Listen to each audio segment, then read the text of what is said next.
Yeloli devrait tout tenter pour passer devant Van Lagen. Parce qu'il est carrément revenu au contact des deux pilotes du numéro 1 et du numéro 2.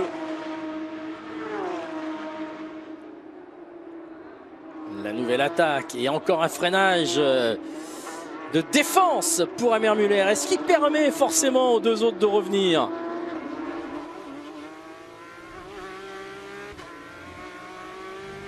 On est avec Yeloli.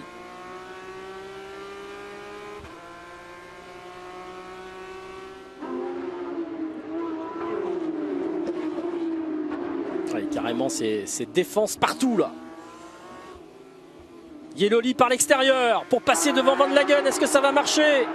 Il y a un petit contact. Oh ben, ils ne se font pas de cadeaux ces deux-là. C'est quand même assez incroyable. Et c'est Florian Lator qui est en train de revenir avec Drudy également derrière. Incroyable aussi. Tous ces pilotes qui vont peut-être se regrouper là en fin de course. Ce qui va faire les affaires d'un certain Julien Andlauer. Et puis c'est bien que Florian Lator revienne. Parce qu'avec la pénalité de 10 secondes de Ten Voort, il pourrait peut-être finir cette épreuve devant lui. On revoit cette attaque par l'extérieur. Mais le pire, c'est que c'est Van Lagen à l'intérieur qui va contraindre son équipier adversaire de faire un petit peu plus de chemin.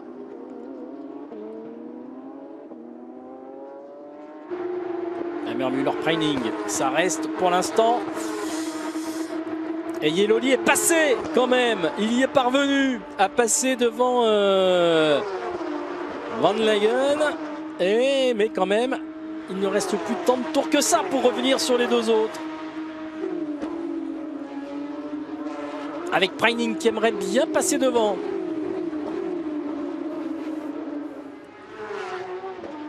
L'écart entre Ten Voort et Andlauer. 1 seconde 7.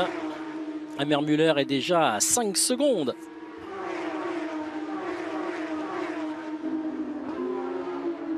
Et c'est bien ça, hein, Florian Lator terminerait devant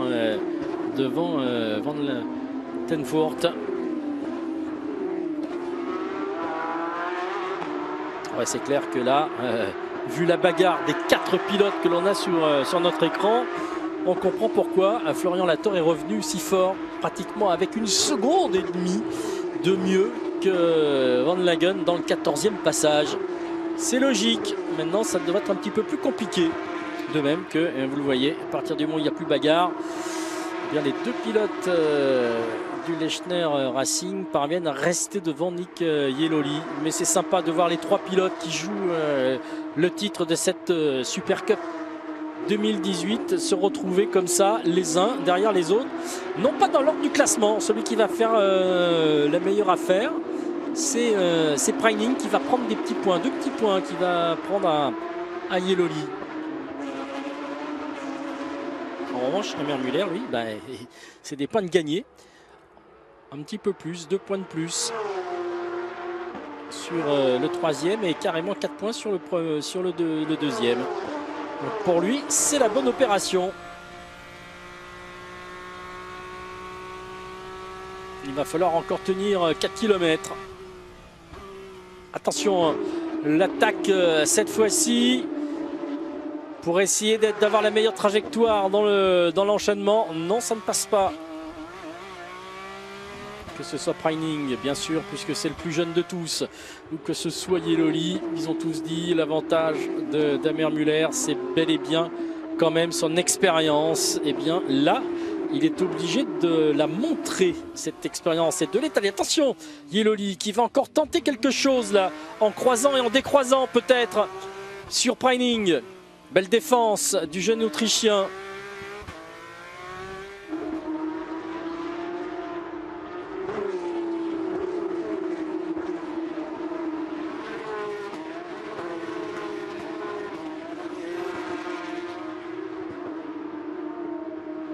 Et dans cet enchaînement, Amer Müller s'est un petit peu mis à l'abri. Ce n'est pas le cas. Attention, Preining est à la merci peut-être de Yeloli. Il n'y a pas trop de raison de prendre non plus trop de risques dans cette toute dernière partie du tracé. Avec donc Ten Voort qui passe en tête, le drapeau a mis en tout cas en premier, mais pas en vainqueur. Le vainqueur, on le dit, c'est Julien Andlauer. Amer Müller à la deuxième place, Preining à la troisième, Yelloly juste derrière. Voilà, il a fait ce qu'il fallait, Nick Yelloly, c'est évident. Il s'était lancé de la 9e place.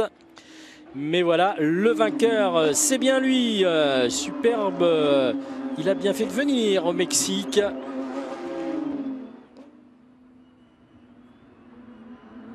L'équipe Palmeiras qui montre également qu'elle est toujours aussi compétitive également face